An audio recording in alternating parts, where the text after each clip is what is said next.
Working with function arguments. Function arguments determine the interface of our programs. When we call a function, we can pass values that the function uses. These values are referred to as arguments. In this code, Alice and Johnson are positional arguments because their order matters. Alice is first, so it gets assigned to the first function parameter called firstName. Johnson is second, so it gets assigned to the second parameter, lastName.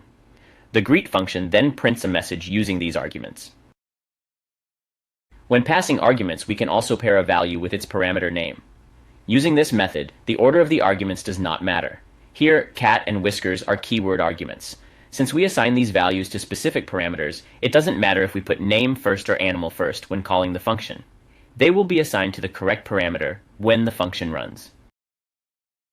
Python also lets you set default values for parameters. To set a default value, write parameter equals some value in the function definition. If an argument for the parameter is not given, the default value will be used. Here, when we call describe pet, we don't specify an animal, so the function will use dog as the value for animal.